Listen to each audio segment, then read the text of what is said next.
आज अपने बात करेंगे सी टॉपिक जो सस्य विज्ञान के अंतर्गत आते हैं उनके बारे में अपने आज पूरी गहनता से अपने पढ़ेंगे। तो आज अपने स्टार्ट करते हैं। बीज टॉपिक है।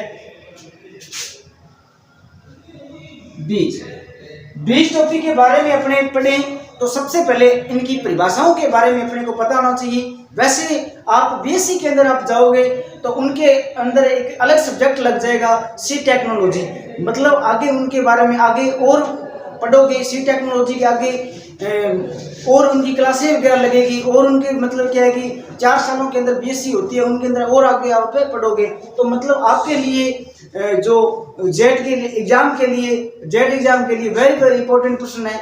यहाँ जो टॉपिक है ये अपने इनके बारे में अपने पढ़ेंगे। तो इनकी परिभाषाओं के बारे में अपने पढ़ लेते हैं। परिभाषाएं के बारे में अपने सबसे पहले पढ़ें तो इनकी मुख्य रूप से 2 परिभाषाएं हैं, ठीक है।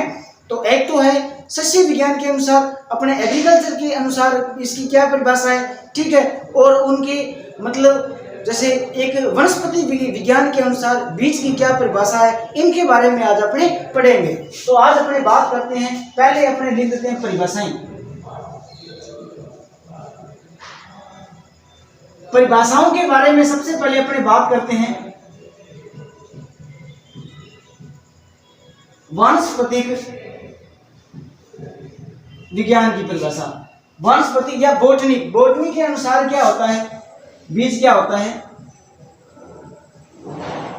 परिपक्व बीजांड क्या कहलाता है,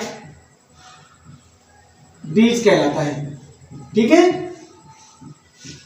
परिपक्व बीजांड होता है वो क्या कहलाता है, बीज कहलाता है। दूसरी अपनी परिभाषा अपने बात करें अपने जो एग्रीकल्चर के अंतर्गत एग्रोनॉमी जो है उसके अंतर्गत अपने बात करें, मतलब सस्य विज्ञान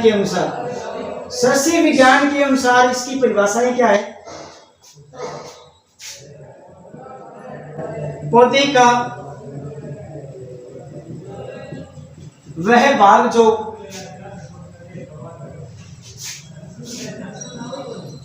या इस तरीके से पौधे का वह भाग जिससे अधिक उत्पादन लिया जा सके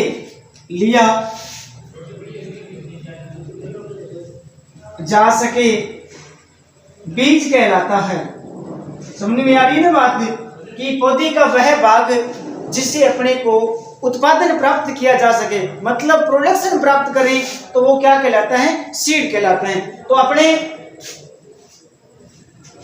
पौधे के भाग कौन कौन से होते हैं, मुख्य रूप से पौधे के भाग जैसे 3 या 4 होते हैं, है ना, 4 भाग होते हैं। जैसे बीज के द्वारा भी अपने उत्पादन प्राप्त करते हैं, ठीक है। फिर दूसरा तने के द्वारा भी अपने बीज प्राप्त करते हैं, ठीक है। पत्ती के द्वारा भी बीज प्राप्त करते हैं, मतलब कोई भी पौधे की जो पत्ती के भाग से भी अपने नया पौधा तैयार कर सकते हैं, ठीक है। फिर उसके बाद में जड़, ठीक है। अपने को ध्यान रखने हैं भी मतलब पौधे के कोई से भी भाग से अपने को नया अपने को उत्पादन प्राप्त करे तो वो क्या कहलाता है, बीज कहलाता है, ठीक है। तो ये होगी इसकी परिभाषाएं होगी। परिभाषाओं के बारे में आपने पढ़ लिया होगा शायद, ठीक है। तो मतलब पौधे का वह भाग जिससे अधिक उत्पादन प्राप्त किया जा सके वो क्या कहलाता है, बीज कहलाता है। फिर अपने बात करते हैं आगे जो टॉपिक है अपने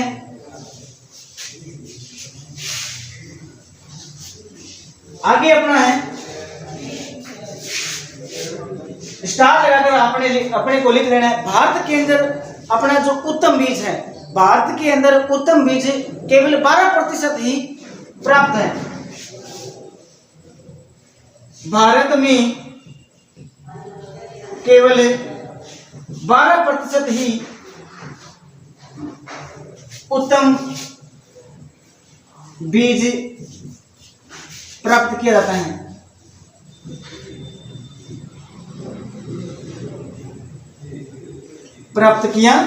है। ठीक है। और आगे अपने इनके बारे में कुछ एजेंसियां हैं उनके बारे में अपने पढ़ते हैं। महत्वपूर्ण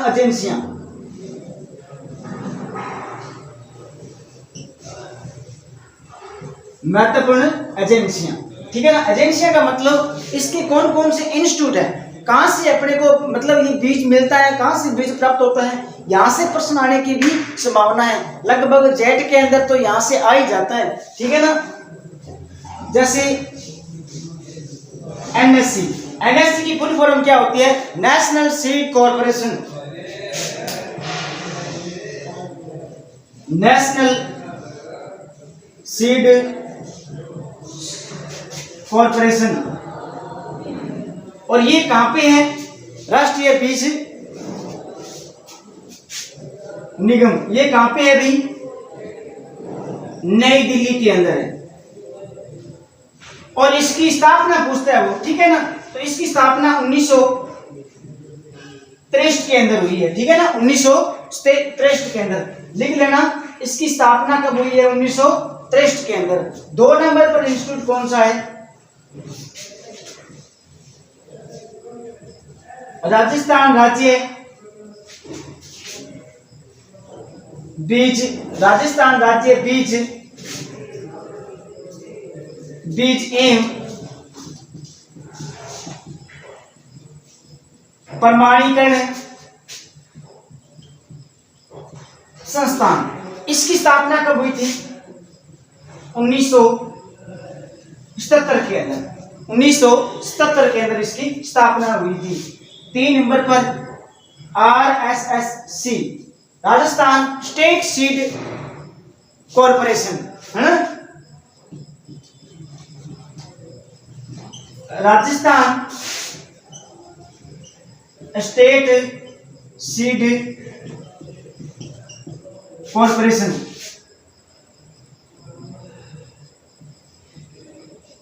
इसकी स्थापना कब हुई थी? 1978 के अंदर, ठीक है ना। राजस्थान स्टेट सीड कॉर्पोरेशन की स्थापना कब हुई थी? 1978 के अंदर। और ये कहां पे है? जयपुर के अंदर है, ठीक है ना। कहां पे? ये जयपुर के अंदर है। फिर अपने बात कर लेते हैं आगे उनके बारे में। आगे, बीज अधिनियम कब लागू हुआ? लागू कब हुआ, शुरू कब हुआ, ठीक है ना, इसके बारे में।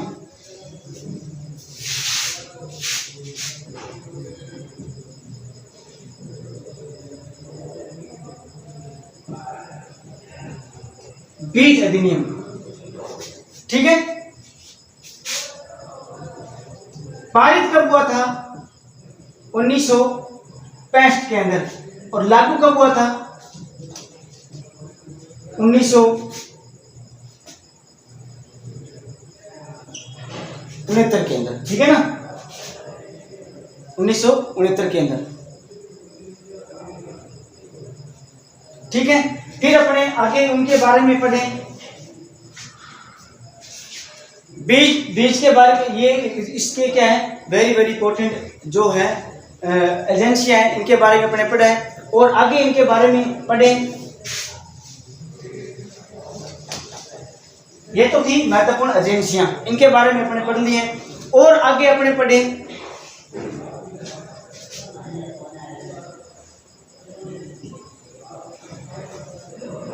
उत्तम बीज।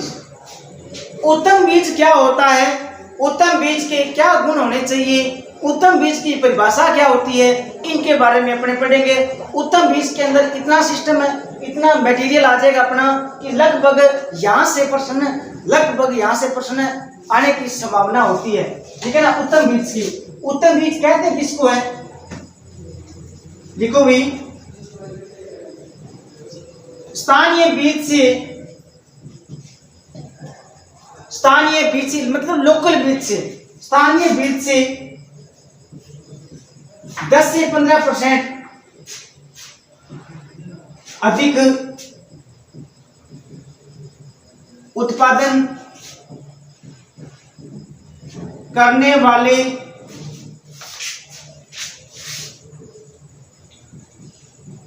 बीज को क्या कहते हैं? उत्तम बीज कहते हैं, ठीक है। मतलब स्थानीय बीज से 10 से 15% अधिक उत्पादन या उपज प्राप्त करने वाले बीज को क्या बोलते हैं? उत्तम बीज कहते हैं। अब इसके अपने बात करेंगे, इसके क्या क्या गुण होते हैं, ठीक है। गुण, गुणों के बारे में अपने बात करें, सबसे पहले आनुवांशिक शुद्धता, जेनेटिक प्योरिटी। जेनेटिक प्योरिटी क्या होती है? बीज का वह गुण, बीज का वह गुण जिसमें फसलों के किस्मों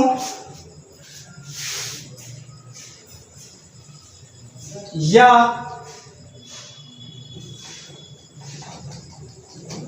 दो जातियों के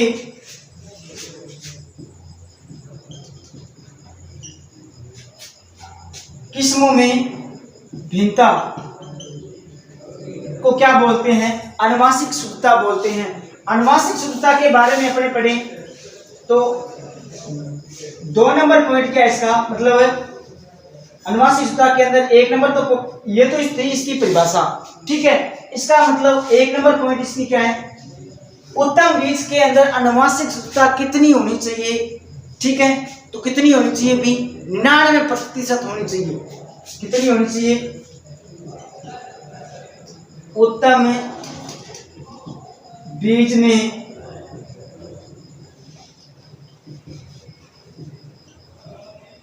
आनुवांशिक शुद्धता 99% से अधिक होनी चाहिए, ठीक है। ये हो गया आनुवांशिक शुद्धता, मतलब उत्तम बीज के अंदर आनुवांशिक शुद्धता कितनी होनी चाहिए? 99% से अधिक होनी चाहिए, ठीक है। वो क्या कहलाएगा? उत्तम बीज कहलाएगा, ठीक है। और उत्तम बीज के लिए एक टेस्ट होता है, वो कौन सा टेस्ट होता है भाई? मतलब आनुवांशिक शुद्धता ज्ञात करने के लिए अगला जो तीसरा पॉइंट अपना जो दूसरा पॉइंट है इसमें आनुवांशिक शुद्धता के लिए आनुवांशिक शुद्धता ज्ञात करने के लिए आनुवांशिक शुद्धता ज्ञात करने के लिए एक टेस्ट लिया जाता है। उस टेस्ट का नाम क्या होता है? Grow out test. Grow out test का प्रयोग किया जाता है, ठीक है ना। ग्रो आउट टेस्ट का प्रयोग किया जाता है, ठीक है। फिर अपना जो 2 नंबर जो पॉइंट है वो क्या है? Physical purity. फिजिकल प्योरिटी का मतलब क्या होता है? भौतिक शुद्धता, ठीक है। भौतिक शुद्धता क्या होती है? भौतिक शुद्धता बीज के अंदर जैसे कंकड़ पत्थर, जो कंकड़ पत्थर है उसके अलावा जैसे अपने बात करें भूसी हो गया, ठीक है। किसी भी प्रकार की जो अवांछनीय जो वस्तुएं हैं, ठीक है, वो क्या है? वो क्या कहलाती है? उसकी भौतिक शुद्धता, मतलब उनको होना वो क्या कहलाता है? भौतिक शुद्धता कहलाता है, ठीक है ना। इसके लिए भौतिक शुद्धता के लिए अपने बात करें, इसके लिए भी एक क्या होता है? टेस्ट होता है। तो वो टेस्ट भी अपने बात करेंगे, पढ़ेंगे इनका कौन सा टेस्ट होता है, ठीक है। और जो उत्तम बीज होता है उनके लिए मतलब क्या मतलब उत्तम बीज के लिए मतलब जो भौतिक शुद्धता होती है वो कितनी होनी चाहिए, ठीक है। तो यहां मैं लिख रहा हूं, पहले अपने इसकी परिभाषा के बारे में बात कर लेते हैं। बीज की या बीज में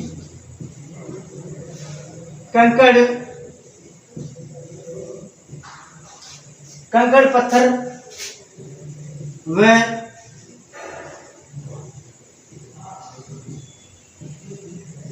आदि को दूर करना क्या कहलाता है? भौतिक शुद्धता। क्या कहलाता है? भौतिक शुद्धता कहलाता है, ठीक है। उत्तम बीज में भौतिक शुद्धता कितनी होनी चाहिए? 98% से अधिक होनी चाहिए। कितनी भी? 98% से अधिक होनी चाहिए। भौतिक शुद्धता के लिए ज्ञात करने के लिए अपने एक सूत्र है, उसका प्रयोग करेंगे, इसका प्रयोग करेंगे, सूत्र का प्रयोग करेंगे। सूत्र कौन सा है?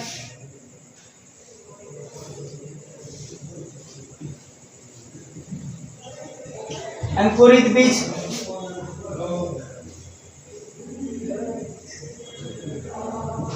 कुल बोए गए बीज इंटू 100, ये इसका क्या होता है? सूत्र होता है। ठीक है ना। अंकुरित बीज व कुल बोए गए जो बीज होते हैं इनको क्या बोलते हैं? भौतिक शुद्धता कहते हैं। ठीक है ना। अब अपने आगे इनके बारे में 3 नंबर जो पॉइंट है वो क्या है? Real value. रियल वैल्यू किसको बोलते हैं? वास्तविक या रियल वैल्यू मतलब वास्तविक शुद्धता, है ना। अपने पढ़ेंगे रियल वैल्यू, वास्तविक मान, रियल वैल्यू। रियल वैल्यू क्या होती है?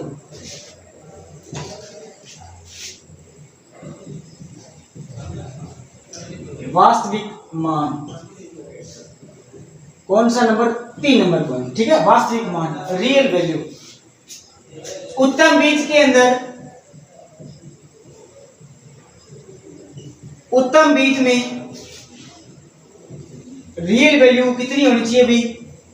75% से अधिक होनी चाहिए। अधिक होनी चाहिए। उत्तम बीज के अंदर जो रियल वैल्यू है वो कितनी होनी चाहिए? 75% से अधिक होनी चाहिए। अब अपने बात करते हैं रियल वैल्यू, जो सीड है, अपने जो बीज है उनकी रियल वैल्यू कैसे निकाली जाती है। ठीक है। इसके लिए सूत्र अपने को याद करना पड़ेगा। ठीक है। अंकुरण क्षमता इनटू भौतिक शुद्धता बटा 100 क्या अपना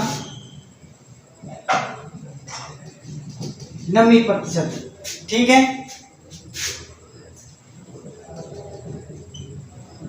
उत्तम बीज में नमी 10 से 12%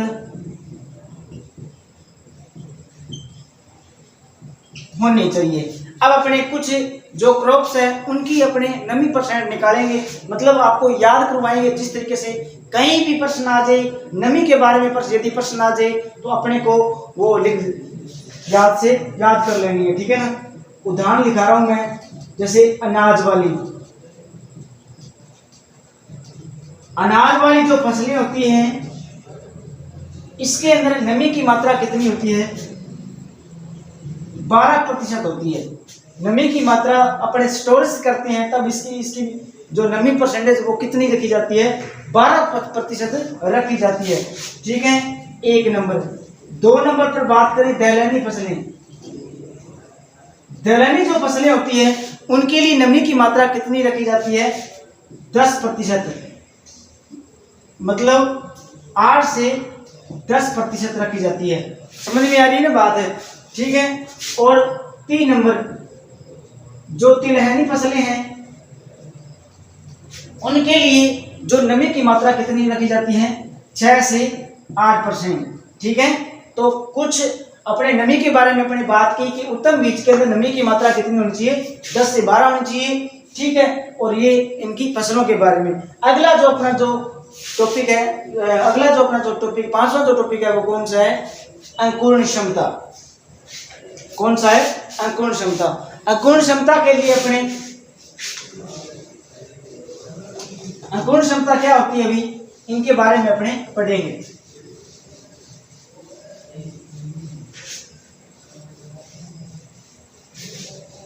अंकुरण क्षमता क्या होती है?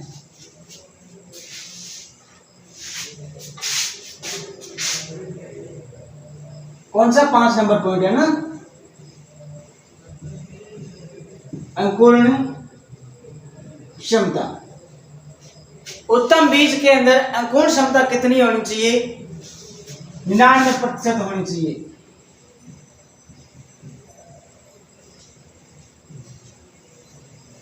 अंकुरण सीड के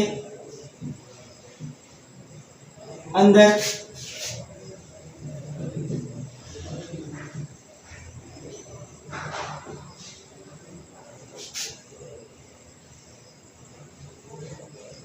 अंकुरण क्षमता टॉपिक अपना ना, अंकुरण सीड के अंदर 99% अंकुरित